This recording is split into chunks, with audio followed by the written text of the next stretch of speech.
Muy bien, Primera a los Corintios es la carta que vamos a estar viendo a continuación. Y como les decíamos, es una carta muy interesante porque tal vez es una de esas iglesias sui generis del Nuevo Testamento, únicas en su especie. Y cuando uno escucha hablar de la iglesia, una de las afirmaciones que es casi segura que uno encuentra entre las opiniones es: no hay iglesia perfecta. ¿No es cierto? Cuando uno habla con gente acerca de la iglesia local y la importancia de la iglesia local, incluso nosotros mismos a veces podemos usar esa frase a manera de consuelo cuando vemos tantos conflictos y problemas en la iglesia. Es que no hay iglesia perfecta. Y eso es una realidad. Y la realidad por la que creemos que no hay una iglesia perfecta es porque está compuesta por hombres imperfectos, pecadores que todavía, aunque han sido redimidos, batallan con la naturaleza pecaminosa de sus corazones. Y si tuviéramos que encontrar el modelo de una iglesia imperfecta en la Biblia, esa sería la iglesia de Primera a los Corintios. No sé si ustedes recuerdan tal vez lo de nacidos en el 90 para abajo, que antes de que existieran las fotografías digitales, existían las fotos eh, que, que usaban rollos fotográficos, ¿verdad? En las que se tomaba la foto y quedaba el negativo en el rollo.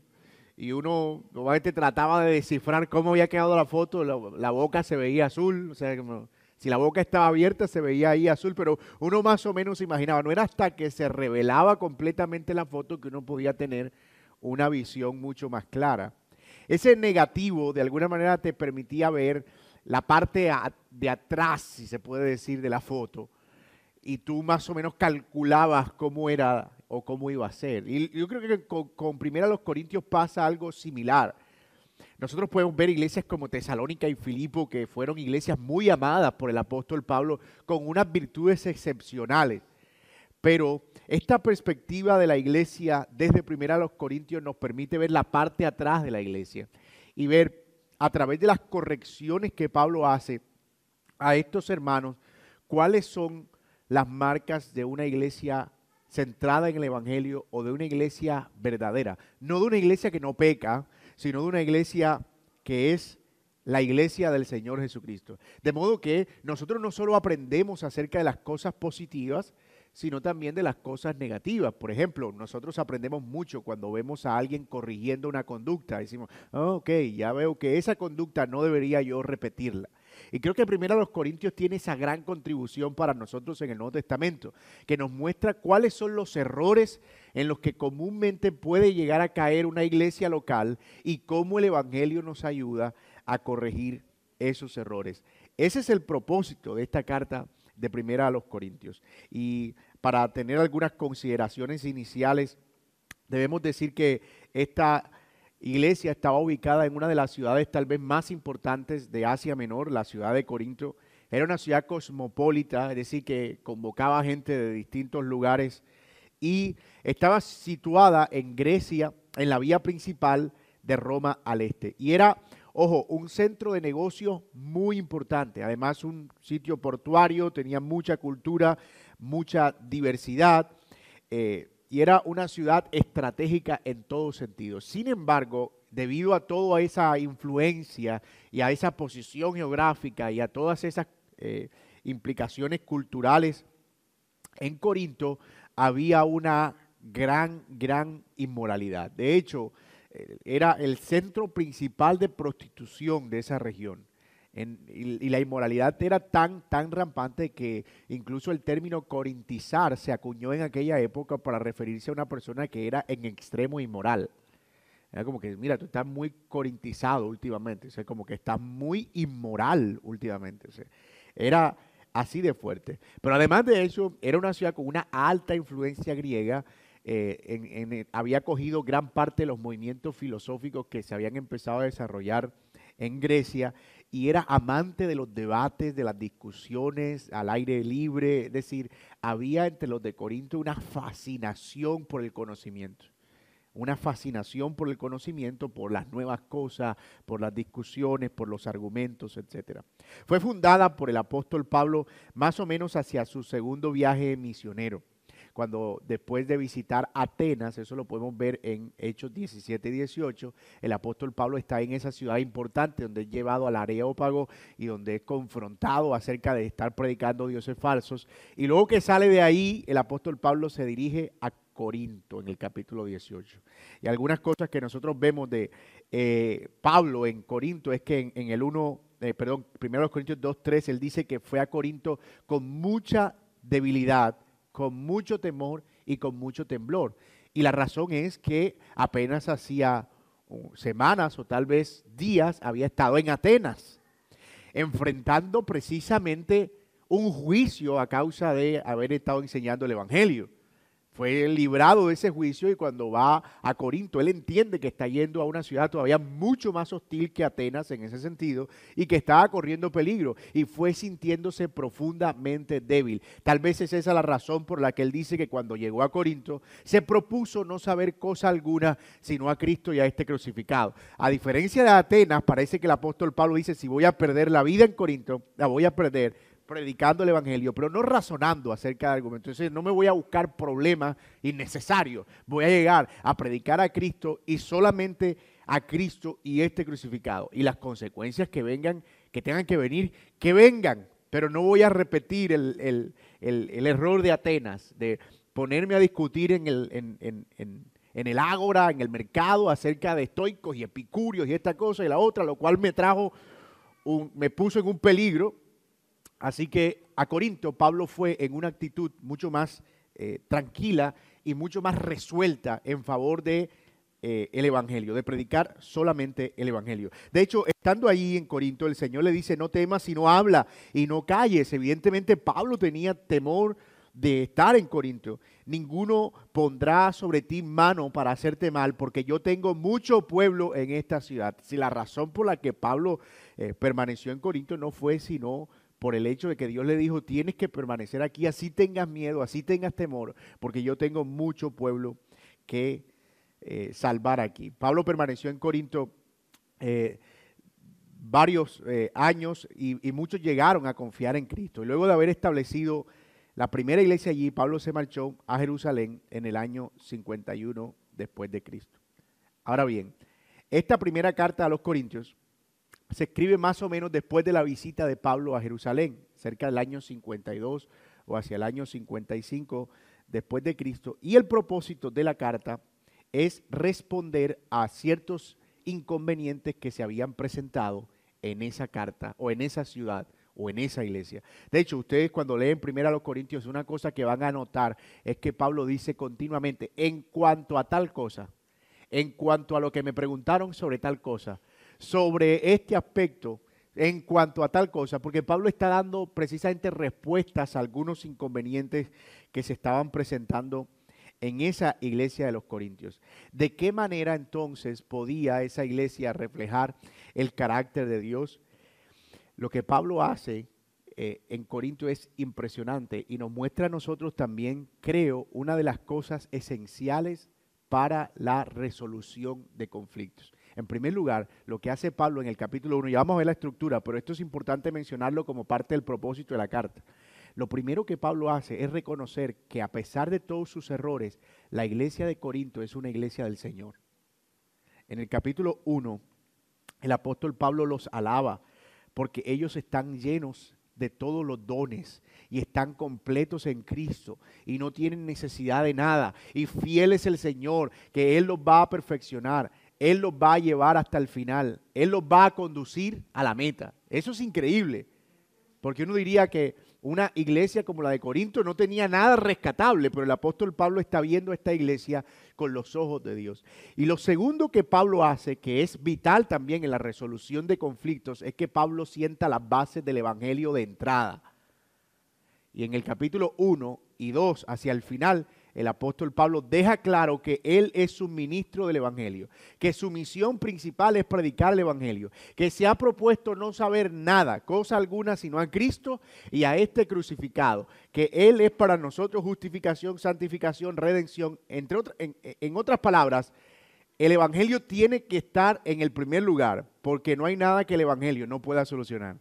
Y a partir de ahí, luego de esa base de establecer la esencia del Evangelio, el apóstol Pablo entonces empieza a resolver cada uno de los conflictos que se habían presentado en la iglesia de Corinto. ¿Y por qué les digo que esto es importante en la resolución de conflictos? Porque muchas veces cuando hay un conflicto, el error que cometemos es que vamos directamente al problema y descargamos toda nuestra frustración, porque nos cerramos y dejamos de ver las cosas positivas que están en el entorno, cuáles son las muestras de gracia que hay alrededor de este conflicto, y nos concentramos solamente en aquello que es problemático. Y eso obviamente no resuelve el conflicto, sino que lo hace más grande. ¿Por qué? Porque cuando nosotros estamos viendo solamente el problema, ya lo dije, nos llenamos de frustración, y en medio de esa frustración, pues descargamos toda nuestra rabia, nuestra ira, y cargamos a aquellos contra quienes estamos enojados. Entonces siempre es bueno en un conflicto dar un paso atrás,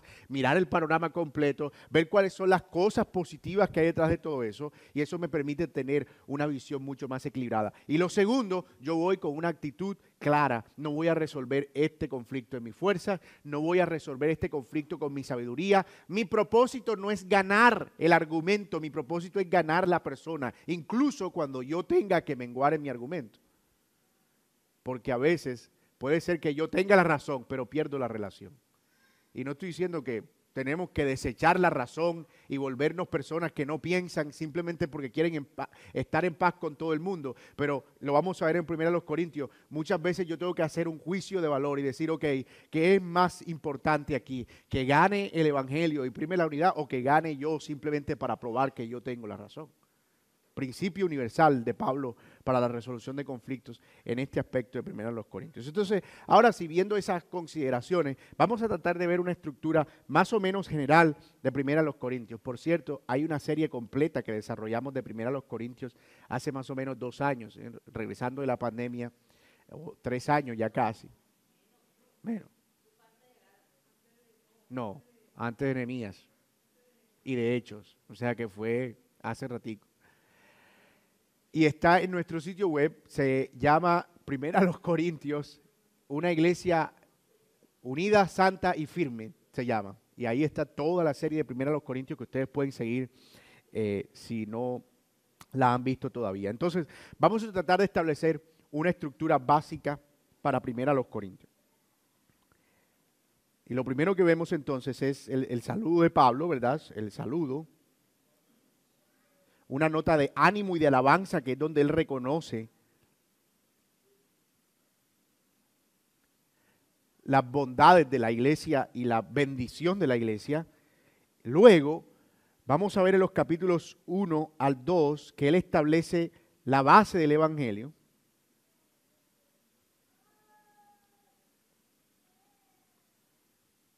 Y luego, con todo esto en mente, entonces Pablo pasa a desarrollar las 3 categorías de conflicto que se encuentran en 1 Corintios. Del capítulo 1 hasta el capítulo 4, los problemas de división. Del capítulo 6 al capítulo 5. Yo no entiendo por qué escribo encima si puedo borrar. Ahora sí. Capítulo 5 al 10, los problemas de santidad de esta iglesia. Y de los capítulos 11 al capítulo 16, los problemas eclesiológicos o doctrinales. Esas son las 3 categorías de conflicto que nosotros encontramos en 1 Corintios. Miren, de entrada, si ya usted tiene eso claro, ya usted es un experto en 1 Corintios.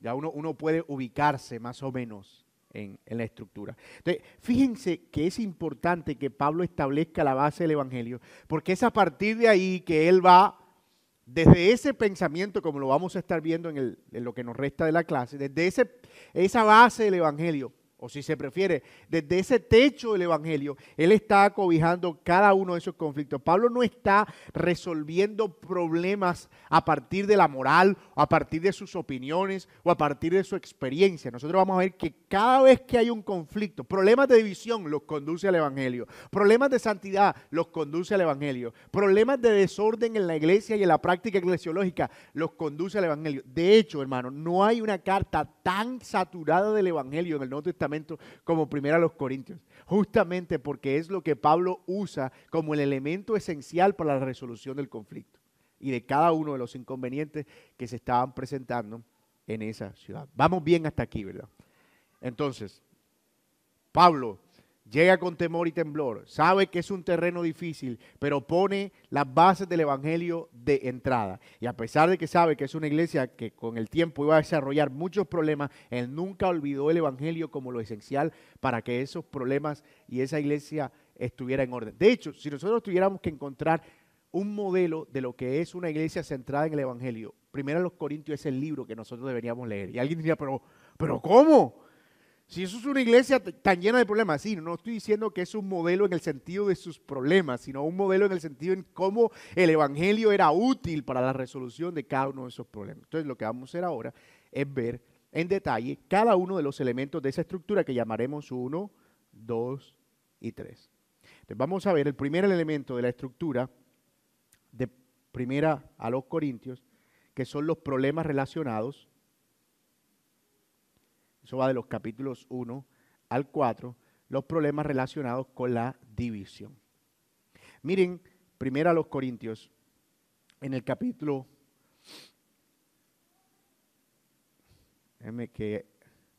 Primera a los Corintios, capítulo 1, el saludo, la instrucción de Pablo, la acción de gracia espiritual, recordarles a ellos por qué había venido el evangelio, pero miren, ya en el capítulo 1, versículo 10, dice, os ruego pues, hermanos, por el nombre de nuestro Señor Jesucristo, que habléis todos una misma cosa y que no haya entre vosotros divisiones, sino que estéis perfectamente unidos en una misma mente, en un mismo parecer, porque he sido informado. Aquí está el primer conflicto que Pablo aborda de Primera a los Corintios. He sido informado, contado me han.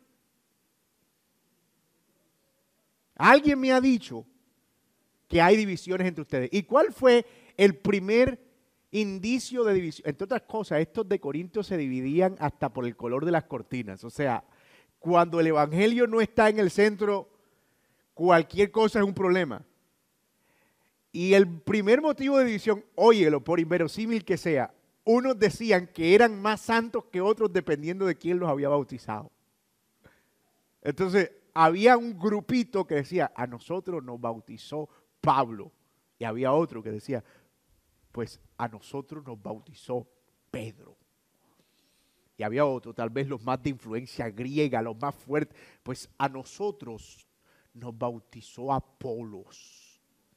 Y estaban obviamente los espirituales, ¿no? Yo no soy de nadie, yo soy de Cristo. ¿Usted ha oído esa actitud? Nosotros no pertenecemos a nadie, eso suena súper piadoso, pero eso no es piadoso nada. Nosotros somos de Cristo, de nada más. Nosotros solo leemos la Biblia y nada más que la Biblia. Nosotros no tenemos relación con nadie porque somos de Cristo. Era una actitud escapista en realidad. Entonces la división que surge es una división por los líderes. ¿A quién pertenezco? ¿De quién soy? ¿A quién, quién tiene mayor reputación entre nosotros? Y Pablo se defiende. Él dice, yo gracias a Dios no he bautizado a nadie entre ustedes. Pero no hay razón para estar peleándose por esas cosas. Luego, Pablo muestra una división que hay acerca del entendimiento mismo del evangelio. Y era que estaban divididos porque los judíos creían que en realidad ellos eran un poco más cristianos que los cristianos griegos de Corinto, porque de ellos había venido el Mesías. Y Pablo les dice, déjense de estar en divisiones, porque en principio para los judíos el evangelio fue una locura y para los griegos fue una tontería. Aquí realmente si alguien está en Cristo no es porque haya sido más sabio o más intelectual o más judío o más griego. Es simplemente porque Dios ha revelado eso. Porque Él ha enloquecido la sabiduría de los entendidos, haciendo que el evangelio sea comprendido de una manera sencilla. Así que no hay razones para estar divididos en ese asunto. El otro motivo de división que había lo encontramos en el versículo, en el capítulo 2, estaba en cuanto al ministerio de Pablo. Habían algunos que decían que nosotros somos de Pablo, Pablo es el non plus ultra, no hay nadie como Pablo, pero otros decían, ese Pablo es muy sencillo, aquí vino nada más predicando el evangelio, nosotros queremos que le meta más sabiduría al asunto, no entendemos por qué todo es el evangelio, la cruz, el evangelio, la cruz, y estamos aburridos de Pablo. Y Pablo dice, pues ustedes, ¿por qué me están menospreciando? No tienen que dividirse por eso. No hay razón para estar divididos por eso. Además, cuando nosotros fuimos a ustedes, no hablamos nuestra propia sabiduría, sino la sabiduría del Señor. De modo que si ustedes tienen un problema, lo tienen con el Señor, no conmigo. Entonces tenían un problema para reconocer a Pablo como un apóstol y había división también entre ellos. También en el capítulo 3, el apóstol Pablo continúa con ese sentido y había división entonces entre Pablo y Apolos acerca de quién de los dos era más inteligente. Entonces Pablo dice, pero ¿cuál es el problema? Yo sembré, Apolo regó, pero el crecimiento lo da el Señor. No hay razón tampoco para dividirnos en ese sentido porque los dos somos colaboradores de Dios en Cristo Jesús. Y aunque estas son solo algunas etapas o algunos asuntos preliminares en cuanto a la división está marcada y uno la puede ver en el resto de toda la carta del Nuevo Testamento. Es decir, no eran divisiones solamente de personajes, de con quién se identificaban, de lo que opinaban de Pablo, de lo que opinaban acerca de quiénes eran sabios y quiénes no, sino que eran divisiones en todos los sentidos, porque efectivamente cuando no hay unidad en Cristo Jesús, eso es como una grieta, ¿verdad? Que empieza, pero tú sabes que esa grieta va a continuar y va a dividir todo. De hecho, yo he ido a casa a veces que la grieta empieza así y se pasa por el techo y va al otro lado. Uno dice, empezó con una grietica, pero al final terminas dividiéndolo todo. Y tú puedes ver que estas divisiones se ven reflejadas a lo largo de toda la carta. No tenemos el tiempo para abordarlas aquí, pero ustedes pueden ver, por ejemplo, que estaban divididos acerca de, digamos, de considerarse el uno al otro de manera mutua. Lo vamos a mencionar ahorita, pero, por ejemplo, cuando había una discusión entre ellos querían aprovechar esa oportunidad para llevar al hermano a los tribunales con tal de mostrar que ellos tenían la razón. Había divisiones hasta en los matrimonios porque decían, no queremos tener intimidad con nuestras esposas porque eso es pecado y queremos realmente cada uno llevar su vida, pero en realidad lo que querían era casarse con otra. O sea, había divisiones acerca de los ídolos y qué comía uno y qué comían los otros. Entonces, lo que comían vegetales y lo que comían sacrificados a los ídolos. Había divisiones hasta socioeconómicas. Cuando hacían la cena del Señor, los ricos se quedaban adentro y los pobres comían allá. O sea, imagínate una santa cena aquí en la que, hermano, ¿usted qué estrato es? Muéstreme su recibo de la luz. 4. Bueno, bien pueda, siéntese por aquí. Y usted, hermano, 5. Siéntese, usted 1. No, hermano, usted le toca. Si queda un poquito de jugo de uva, le damos un poquito yo. Imagínate eso. Increíble. Divisiones por todos lados. ¿Y cómo resuelve Pablo el problema de la división? Hermano, yo no entiendo. ¿Cuál es la razón para estar divididos? Dice Pablo. O sea, al final todos, exactamente todos, somos lo mismo porque todos hemos creído en Cristo y Él nos ha sido hecho por su gracia, sabiduría, poder, perfección, santificación, justificación. De modo que si alguien tiene algo de qué gloriarse, que se gloríe en el Señor. No hay ninguna razón para que haya divisiones entre nosotros. ¿Qué es lo que Pablo usa para resolver el problema o los problemas de división en la iglesia de Corinto? El Evangelio. Porque no tiene sentido. Si todos somos de Cristo, no hay razón para que unos pertenezcan a un bando y otros pertenezcan a otro bando. Creo que lo comentábamos en el grupo ECO nuestro el viernes. Uno de los grandes éxitos de Satanás y una de las grandes obras de Satanás en una iglesia local es sembrar división. Sembrar división. Y de hecho, la desunidad es una muestra de que el Evangelio no está reinando ahí. Pero cuando el Evangelio está, no estamos diciendo que no hay atentados contra la unidad. Sí hay, pero hay cómo contrarrestar esos atentados contra la unidad. Y normalmente, ¿por qué se producen las divisiones en una iglesia local? Número uno, por un sentido de superioridad. O sea, por creer que yo pertenezco a una clase a la que tú no perteneces. Ya sea una clase espiritual, una clase, digamos, de mi trasfondo histórico, una clase socioeconómica o simplemente mi dignidad. Pero hermano, el Evangelio destruye eso porque el Evangelio nos pone a todos en la misma condición. Tú eres igual al otro hermano independientemente de que tengas o no tengas, porque tú eres un pecador que merece el infierno. En el Evangelio ninguno tiene ventaja, ni cómo es considerado, ni tampoco cómo es salvado, porque al final todos recibimos exactamente la misma dosis de gracia. Entonces el Evangelio destruye esos sentidos de superioridad. ¿Cuál es la otra razón por la que se presenta desunidad en la iglesia? Bueno, puede ser por murmuraciones, por chismes, por comentarios aquí y allá, donde hay un comentario que se suelta por aquí y otro que se suelta por allá. ¿Cómo el Evangelio resuelve eso? Yo siempre he dicho, creo que hasta la saciedad de este púlpito, que el Evangelio es el mejor antídoto contra el chisme. Y es el mejor antídoto contra el chisme porque en realidad el chisme no es otra cosa que una autoadulación. Cuando yo chismeo o hablo mal de otra persona, lo que yo estoy haciendo indirectamente es promover mi propia imagen. Por eso yo nunca hablo mal de otro en algo en lo que yo no estoy bien. Yo siempre hablo mal de otro en algo en lo que yo creo que estoy bien. Y lo que quiero es que en comparación con el otro se vea menos que yo. Y por eso atento contra su dignidad moral. Porque atentando contra su dignidad moral, yo lo reduzco y reduciéndolo yo me veo más grande. El Evangelio lo que me dice es, tú podrás atentar contra la dignidad moral del otro, pero tú al igual que el otro eres exactamente el mismo pecador. De modo que no tienes necesidad de promover nada. Cuando yo entiendo el Evangelio, yo no tengo necesidad ni de promoverme, ni de mostrarme, ni de hacerle ver al otro que yo soy mejor, ni de hacerle ver al otro que yo soy más importante, ni de hacerle ver al otro. No, como no tengo esa necesidad, entonces no lo promuevo. Y si ven que eso realmente lo logra el Evangelio, podemos decirle a la gente, muérdanse la lengua, no chismeen, pero eso no trae resultado. La gente puede chismear hasta con el pensamiento.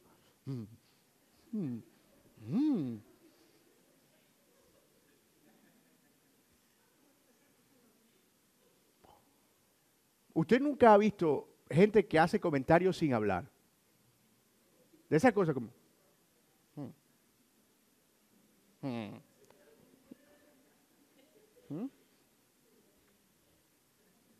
O sea, le dijo, en serio, sí, confirmado. Es que esto no es un tema de lengua. Es un tema del corazón. El Evangelio me ayuda a ver al hermano como alguien por quien Cristo murió. Y yo no tengo por qué atentar contra la dignidad de ese hermano, independientemente de lo que sea. El Evangelio también me dice que si yo veo a un hermano que está en una falta, ¿qué hago yo? Que soy espiritual. Voy y me acerco, considerándome primero a mí mismo, no sea que yo también venga a ser tentado. El Evangelio me pone en una posición real. Entonces, fíjate cómo el Evangelio termina al final resolviendo el problema de división. Por eso les decía, y este gráfico es importante, volviendo a él. El Evangelio es la base y es lo que Pablo está usando para resolver cada uno de los conflictos. Pero si seguimos aquí, no vamos a terminar. Vamos a ver ahora el segundo bloque de problemas que Pablo resuelve, que van del capítulo 5 hasta el capítulo 10. Y aquí, en este segmento, Pablo responde a los inconvenientes de la iglesia o a los problemas de la iglesia relacionados con la santidad. El primero de ellos es un caso de inmoralidad que había entre ellos, falta de disciplina eclesiástica. ¿Se acuerdan? En el capítulo 5, cuando había un hombre que tenía a la mujer de su padre, o sea, a su madrastra como mujer, como amante. Y ellos se jactaban y decían, es que nosotros no lo echamos porque somos una iglesia de amor. Y a él hay que amarlo. No hay que discriminarlo por haberse enamorado de su madrastra. Y el apóstol Pablo dice, ¿por qué están tan envanecidos? O sea, ustedes son más amorosos que el Señor Jesucristo, que dijo que si una persona no se arrepiente después de varias correcciones, ténganle por gentil y publicano. Pero ustedes dicen, no, es que el Señor Jesucristo es muy duro. O sea, ustedes son mejores que el Señor.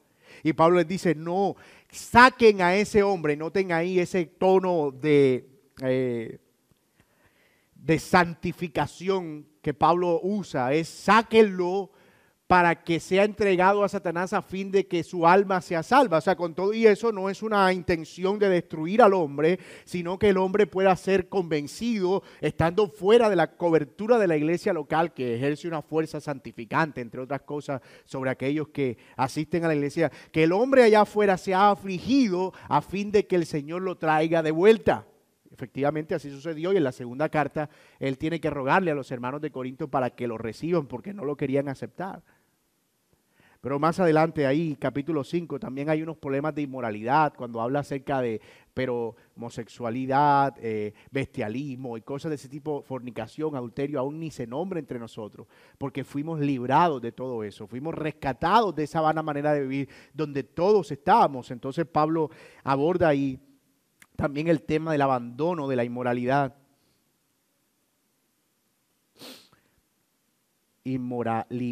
Pero también aborda el problema de la santidad en las relaciones. En el capítulo 6, ¿qué está pasando en el capítulo 6? Pablo aborda un tema bien particular y es bien curioso porque los hermanos se estaban demandando unos a otros, demandando en los tribunales. O sea, digamos, había un conflicto y inmediatamente lo llevaban a los tribunales no cristianos, seculares por así decirlo, y no resolvían los problemas al interior de la comunidad. Era algo como esto, o sea, yo tengo un dinero y yo te presto un dinero, ahora empiezo a rogar para que no me pagues, para demandarte. Era una cosa más o menos así. ¿Por qué? Porque en esa demanda yo voy a hacer despliegue de mi argumentación delante de todos. Voy a usar sofismas y argumentos y una cosa aquí para mostrar cuánta sabiduría tengo. Entonces estaban buscando oportunidades de conflicto con tal de exhibirse. Y el apóstol Pablo dice, ¿no deberían más bien sufrir el agravio? En el capítulo 6. ¿No debería más bien aquel que ha sido agraviado pasar por alto la ofensa? Y nota cuánto se necesita del evangelio para eso. Ahora, hay cosas que definitivamente tienen que salir de la esfera de la iglesia. Si tenemos un caso de abuso sexual a un niño, si tenemos un caso de una estafa, son cosas que tienen que salir de la esfera de la iglesia y se tienen que vituperar. Pero imagínate, el hermano está chismeando contra mí, te voy a demandar por injuria y calumnia, y va realmente al tribunal. Bueno, mire, lo que pasa es que este hermano de mi iglesia me está calumniando, yo vengo aquí a poner una demanda. O sea, el juez que no es cristiano, ¿qué va a decir? Pero ustedes no tienen la capacidad, no que ustedes tienen al Señor y son pacíficos, no tienen ustedes la capacidad de resolver ese problema por ustedes mismos. Eso era lo que estaba pasando en los Corintios, que con tal de ganar el argumento, estaban perjudicando el evangelio. Entonces Pablo lo que dice es, sufran el agravio, eso es, si tienen que perder el argumento, con tal de que gane el evangelio, y es posible que eso suceda, entonces háganlo, escojan el camino en el que el evangelio sufre menos y el testimonio del evangelio sufre menos. Ahora, otra vez, eso necesita una alta dosis del evangelio, altísima dosis del evangelio. Allí mismo, en el capítulo 6, después que aborda ese tema, habla acerca, en el versículo 9, de los injustos que no heredarán el reino de los cielos, ni los fornicarios, ni los idólatras, ni los adúlteros, ni los afeminados, ni los que se echan con varones, ni los ladrones, ni los ávaros, ni los borrachos, ni los maledicientes, ni los estafadores heredarán el reino. Y estos eran ustedes, pero ahora han sido lavados, y han sido santificados, y han sido justificados en el nombre del Señor Jesucristo. Pablo ahora entra a una sección en la que él dice, miren, es que parece que ustedes están viviendo o tratando de vivir de la manera en la que fueron rescatados, y eso no está bien. La inmoralidad, ya lo dijimos, era una cosa muy común en Corinto. Y parece ser que algunos de ellos empezaron a usar un racionamiento como este. Debido a que el impulso sexual es un impulso involuntario del cerebro, del mismo modo que comer, así como yo como, tengo que satisfacer mi necesidad sexual. Entonces, muchos de ellos estaban acudiendo a prostitutas, estaban acudiendo a homosexualidad, estaban acudiendo a un montón de pecados. Y el apóstol Pablo, pero espérate, se supone que ustedes han sido rescatados de esa vana manera de vivir. ¿Por qué van a vivir otra vez controlados por esos impulsos? No hay ninguna manera. Entonces ellos usaban ese argumento, todas las cosas me son lícitas, pero no todas convienen. Todas las cosas me son lícitas, pero yo no me dejaré dominar de ninguna. Allí es donde está el punto. Que ellos parece que de dominio propio tenían 0.001 miligramos. Nada. Cero. Porque este era el dicho de ellos. Las viandas para el vientre y el vientre para las viandas, pero tanto al uno como a las otras destruirá a Dios. Y usaban el mismo argumento. Es decir, la comida para el vientre para la comida. Era algo como, si tienes hambre, come, porque el estómago se hizo para recibir comida. Entonces, trasladaban ese mismo argumento. ¿Tienes apetitos sexuales? Pues acuéstate con una ramera, porque al final eso fue hecho para eso. Ese era el argumento. Mira la tremenda sabiduría para el mal que tenía esta gente. Y lo hacían sin problema. Y el apóstol Pablo les dice, ¿cómo se les ocurre pensar de esa manera? El cuerpo no es para la fornicación, sino para el Señor, y el Señor para el cuerpo. Eso es lo que tienen que decir. El Señor está en mi cuerpo debe ser para el Señor. ¿Por qué no razonan de esa manera? Porque ellos tenían la influencia platónica de que el cuerpo y el alma estaban divididos, que el cuerpo era un cascarón que no servía para nada, entonces podían hacer con ellos todo lo que quisieran mientras estuvieran con sus almas meditando en el Señor. O sea, según ellos podían pecar con su cuerpo mientras sus almas permanecían intactas. Y el apóstol Pablo dice, ustedes no saben que su cuerpo es el templo del Espíritu. ¿Cómo pueden acostar al Señor con una ramera? Entonces el apóstol Pablo apela también allí al hecho de que deben huir de la fornicación y vivir también en santidad. Ahora bien, el abandono de la inmoralidad. El otro problema que Pablo enfrenta son los problemas de santidad matrimonial. Voy a ir más rapidito aquí porque el tiempo nos está persiguiendo. Y en el capítulo 7, ¿qué está sucediendo en el capítulo 7? A Pablo le escriben y le dicen, mira Pablo, lo que pasa es que será posible que yo me pueda separar de mi esposa, porque como el sexo es tan pecaminoso y aquí en Corinto eso es tan malo, yo me quiero separar de mi esposa, pero me quiero casar con otra. No, yo no quiero estar con ella porque la verdad yo no quiero pecar, pero me puedo casar con otra. Eso es lo que estaban diciendo. Y Pablo dice, o sea, ¿cómo se les ocurre a ustedes querer separarse porque no quieren tener intimidad, pero quieren tener otra esposa o otro esposo? Eso no tiene sentido. Si el hermano se separa por esa causa, mejor quédese sin casar. Porque si se casa con otra, adultera, porque eso no es una motivación, un motivo válido para la separación. Y yo me imagino a los de Corinto, ¿cómo así? Si me separo, me tengo que quedar sin casar. Ay, así que gracias. Porque ellos lo que querían era volverse a casar. Y Pablo dice, no, el Señor mandó que salvo por causa de fornicación o de adulterio, de una cosa que rompe el pacto matrimonial y donde no hay posibilidad de arrepentimiento, bueno, tal vez, o por la muerte de la persona, o porque simplemente, sucedió algo que ya definitivamente es irreparable en condiciones del pacto.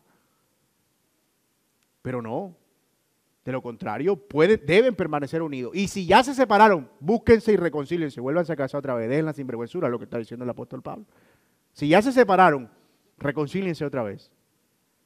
Pero otros estaban diciendo, Pablo, pero no, eso es para los hermanos, los que son creyentes, pero tú no sabes, Pablo, yo vivo con un no creyente. Yo no soporto estar con ese no creyente, yo sí puedo separarme para casarme con un hermano, ¿verdad, Pablo? Y dice, no, por supuesto que no. Si el hombre no creyente consiente en vivir contigo, que eres creyente, no lo abandones. Y si la mujer no creyente consciente, es decir, está de acuerdo en vivir contigo, no lo abandones porque el hombre es santificado en la mujer. O sea, lo que estaban diciendo los matrimonios mixtos era, me voy a separar de mi marido no creyente porque me quiero casar con un hermano para que la relación sea más santa. Y el apóstol Pablo dice, no. Ahora, si el no creyente abandona el barco y no consiente en vivir de alguna manera y es un peligro, pues ahí sí sepárate, pues no está sujeta la hermana a servidumbre en semejante caso, sino que a paz la llamó el Señor. Ahí sí, en un caso como esos, en el que el no creyente no consiente en vivir de ninguna manera, y ojo, no consiente no es que no diga, Porque un hombre puede estar diciendo, no, creyente, no, yo sí consiento en vivir contigo, pero es un peligro para la vida de la persona. Él puede estar diciéndolo de labios para afuera, pero evidentemente no está consintiendo.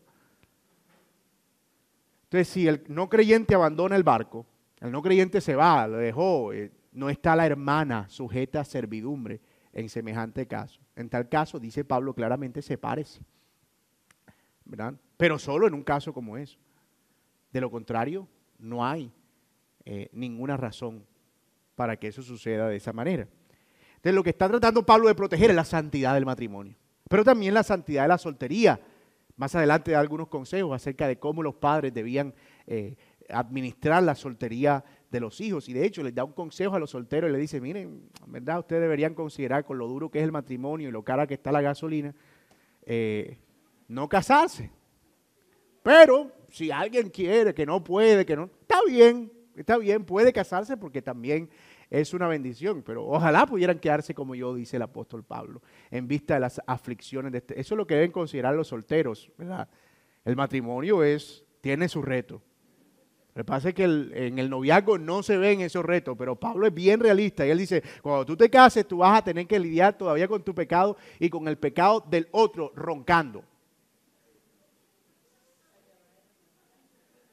Y eso hay que dejarlo claro, y Pablo lo deja claro. Así que si aún así ustedes quieren ir, el evangelio es suficiente y les ayuda, adelante. Pero ojalá se quedaran como yo, dice el apóstol Pablo. Y yo digo, bueno, ojalá yo tuviera ese don, Pablo, pero no, qué pena, no tengo ese don. El otro problema que Pablo resuelve es el problema de la santidad en las relaciones entre hermanos. En el capítulo 8, estoy diciendo que voy a ir rápido, hace como media hora. En el capítulo 8, el apóstol Pablo habla acerca de no menospreciar al hermano por lo que come o por lo que no come, que si es sacrificado a los ídolos, que no es sacrificado a los ídolos, que porque comió carne, que porque esa carne fue sacrificada a fulano, que ese es menos creyente que yo. Pero dice, no, tú debes cuidar la conciencia de tu hermano, hacer lo posible por proteger la conciencia de tu hermano. En el capítulo 9, la santidad en la relación con el liderazgo de la iglesia, porque estaban considerando que Pablo tenía que morirse de hambre. Y Pablo dice, no, los que predican el evangelio, pues dice la Biblia que vivan del evangelio. Porque, ¿por qué a Pedro sí le dan ofrenda? Porque él tiene esposa, pero yo no tengo derecho entonces. Entonces Pablo dice, no pongan bozal al buey que trilla. Gracias a Dios no necesito, dice el apóstol Pablo, porque trabajo y con mis manos puedo hacerlo, pero ustedes no pueden, comportarse tiranamente con aquellos que les sirven en el ministerio, sino que deben ser generosos y cubrir sus necesidades. Y en el capítulo 9 lo que hace Pablo es precisamente argumentar y apelar a la generosidad, porque parece ser que las divisiones habían llegado hasta ese punto. Hay ofrenda para Pablo, para Pedro y la esposa, para Pablo no, que trabaje. Para él hay, pero para Pablo no, que busque a ver qué va a hacer. Qué tremendo. Y en el capítulo 10, el apóstol Pablo trata con la santidad en el tema de la adoración. Y los llama a tener una adoración santa, a que no deben perseguir la idolatría, no seguir el ejemplo que siguieron los de Israel, que adoraron dioses falsos y fueron desechados. Y él dice, no hagan eso. Ellos, lo estamos estudiando ahorita en Éxodo, hicieron eso, pero fueron desechados. Y ustedes no caigan en el mismo pecado de idolatría. Huyan de la idolatría. Huyan de la idolatría. No pueden tener comunión con los demonios. No es normal que ustedes sigan yendo a los templos paganos como si nada estuviera pasando. No es normal que sigan relacionándose con esas deidades paganas como si nada estuviera pasando. Y ahí está el segundo punto que Pablo aborda entonces de problemas en cuanto, y volvemos aquí otra vez a nuestro esquema, ¿verdad? El evangelio resolviendo los problemas de división, resolviendo los problemas de santidad. No nos da tiempo para verlo, pero el evangelio resuelve el problema de disciplina. El evangelio es el que nos ayuda a mantenernos lejos de la inmoralidad. El evangelio es el que enseña a los maridos a amar a Cristo, sus esposas como Cristo a la iglesia. El evangelio es el que nos enseña a poner al otro primero antes que nosotros. El evangelio es el que nos enseña a dar honra y respeto, honra al que honra y respeto al que respeto. Y el evangelio es el que pone a Dios como el único centro de nuestra adoración y no la idolatría y los dioses falsos de este mundo. Y finalmente, el último bloque que Pablo aborda en esta carta es el que va, y el más emocionante de todos, del capítulo 11 hasta el capítulo 16, que son los problemas relacionados con la eclesiología o el culto.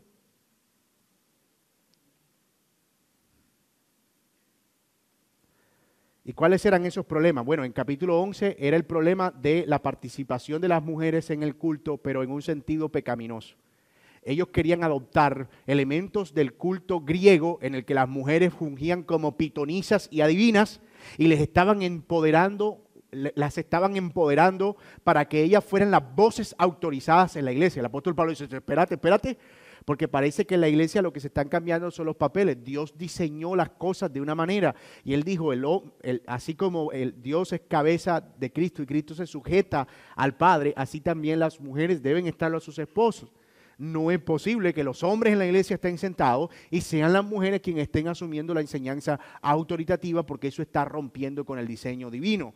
Y otra vez, el contexto es importante. Ellos estaban pensando que de la misma manera que las pitonisas griegas eran las que se enajenaban en los templos y daban los oráculos, entonces ellos estaban pensando que eran las mujeres las que Dios usaba de esa manera y no a los hombres para dar ciertos oráculos. Entonces, como era una iglesia que estaba tan fascinada con el tema de la cultura griega, las mujeres terminaron tomando el control del culto. Hasta el punto incluso que rapaban sus cabezas como las rapaban las pitonisas y dicen, no. No tenemos que asumir un culto extraño, ofrecer un fuego extraño. Más bien las mujeres deben comportarse con decoro y dar señal de sujeción a sus maridos a través de un velo. Es decir, se necesita que haya orden y ese orden es el orden que el Señor ha establecido en su palabra. Ese es el primer problema, era un problema de quién era la voz autorizada en la iglesia. No es un modelo del culto pagano, es el modelo de acuerdo con el diseño que Dios había establecido. Luego, capítulos 12, 13 y 14 abordan el problema central de esta sección, que era el problema de los dones. Que obviamente por toda esa fascinación por lo espectacular y por la influencia griega, ellos pensaban que el tema de hablar el lenguaje extraño, muy parecido también a los cultos paganos y de la Grecia de la época y a estos oráculos de Pitón, entonces esos cultos, entre más lenguaje extraño había, entonces más revelación de Dios había. Y el apóstol Pablo dice, no, una persona que habla en lengua no es superior a quien no lo habla.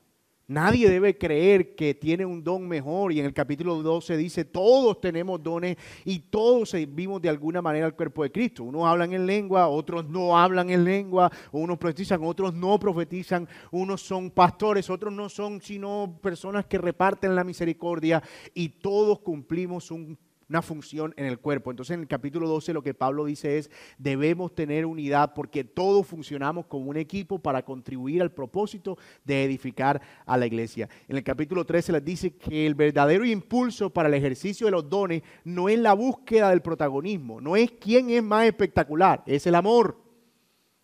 Y si yo no hago nada impulsado por el amor, de nada sirve. Vengo a ser como un címbalo que retiñe, como una trompeta sin ruido, etcétera, etcétera. Es decir, el amor debe ser lo que impulsa, porque el amor todo lo puede, todo lo sufre, todo lo espera, todo lo soporta. El amor nunca deja de ser. Y Pablo está diciendo, si ustedes quieren ser conocidos como una iglesia, deben ser conocidos como por una iglesia que ama. Noten que el pasaje de 1 Corintios 13 no es para los matrimonios. Es un pasaje para la motivación que deben tener los miembros de una iglesia para servir. ¿Y cuál es esa motivación? El amor. Principalmente el amor. Y yo sé, hermano, que ese pasaje ha estado presente en muchos matrimonios, pero ese pasaje está hablando específicamente de lo que debe motivar nuestro servicio. Y en el capítulo 14 dice que los dones se deben ejercer de manera ordenada, que no tiene que ser el culto un desorden, que comunique que si una persona inconversa entra al culto y ve todo ese desorden, que si salió no es porque no entiende la revelación y porque Dios no se lo ha revelado y porque es un carnal. No, si salió es porque tiene miedo, pero Dios no debe producir eso. Pues Dios no es un Dios de confusión, sino de orden. Y ese es el gran tema. Entonces 12, 13 y 14 es, los dones deben ser ejercidos no para la búsqueda de gloria personal, sino para la edificación. Deben ser ejercidos en amor y deben ser ejercidos en orden. En orden. Y en el capítulo 15 les habla acerca del problema de la resurrección, que es otro problema eclesiológico, doctrinal en este caso, porque habían adoptado la filosofía griega del cuerpo y la dualidad platónica, en la que decían que el cuerpo, como no tenía ninguna función, era un cascarón, entonces ¿para qué iba a resucitar? A ellos no les cabía en la cabeza la idea de que el cuerpo resucitara. Y cuando le decían, pero el de Cristo, no, si el de Cristo sí, porque ese era especial. Y entonces Pablo dice, no, pero espérate, si el de Cristo resucitó, el de nosotros también va a resucitar. Porque ambas cosas están ligadas indefectiblemente. Así que si ustedes niegan la resurrección del cuerpo, están negando la resurrección de Cristo. Y si niegan la resurrección de Cristo, están negando la fe. Y si niegan la fe, pues apague y vámonos. Aquí no hay nada. Y finalmente, en el capítulo 16, aborda el tema de la ofrenda y la generosidad. De cómo ellos debían involucrarse apartando cada fin de semana, el primer día de la semana, es decir, cada domingo, una ofrenda proporcionada, me encanta ese tema, según cada uno haya prosperado. Es decir, no era un monto fijo, era un monto proporcional a la prosperidad de cada uno durante la semana y traerlo para que se usara para el servicio a los santos. Y aunque en el capítulo 16 efectivamente se refiere a una ofrenda que iba a ser destinada a los creyentes de Jerusalén, creo que eso provee un principio para la ofrenda en general, para suplir las necesidades propias de la iglesia local, ya sean de misericordia o necesidades de otro tipo. Así que, capítulo 11 no lo cité, ¿verdad? Era el desorden en la cena del Señor. No lo cité. El desorden en la cena del Señor. Así que en capítulos 11 al 16 se corrige problemas con la cena del Señor, problemas con los dones, problemas con la resurrección y problemas con las ofrendas. Se ordena cómo debían ser las ofrendas. Y capítulos 11 al 16 es cómo poner en orden cada uno de esos aspectos. ¿Y qué decir? ¿Sirve el Evangelio para cada una de esas cosas? Pues por supuesto, el Evangelio es la esencia de la cena del Señor. El Evangelio nos da el amor necesario para no buscar lo espectacular, sino la edificación. El Evangelio es lo que pone en el centro la resurrección, de modo que nosotros podamos creer en ella indefectiblemente. Y es el Evangelio que en el capítulo 16 nos enseña la verdadera naturaleza del dar, que Cristo siendo rico se hizo pobre para enriquecernos a nosotros. Un argumento que él usa, por cierto, con los mismos de Corinto en la segunda carta. Sean generosos porque Cristo siendo rico se hizo pobre por nosotros.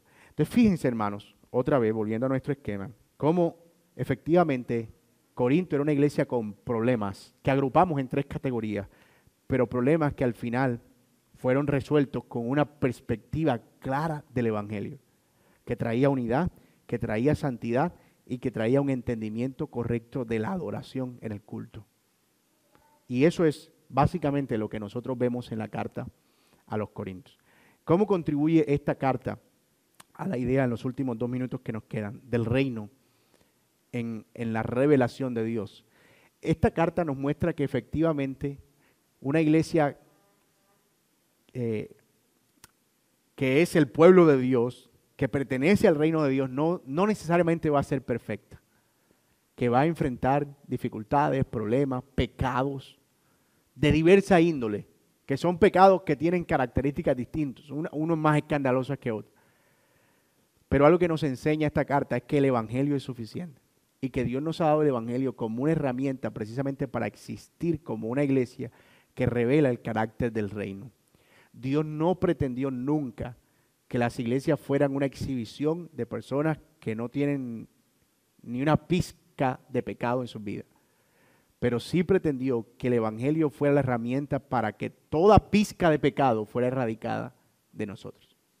Hasta que un día lleguemos a la perfección y ya no tengamos necesidad de ninguna de esas cosas. Ahí ya no habrá ni problemas matrimoniales, ni de división, ni de dudas acerca de la resurrección. Ahí no habrán problemas de dones porque ya todo habrá sido revelado. De hecho, el apóstol Pablo lo dice claramente en el capítulo 13.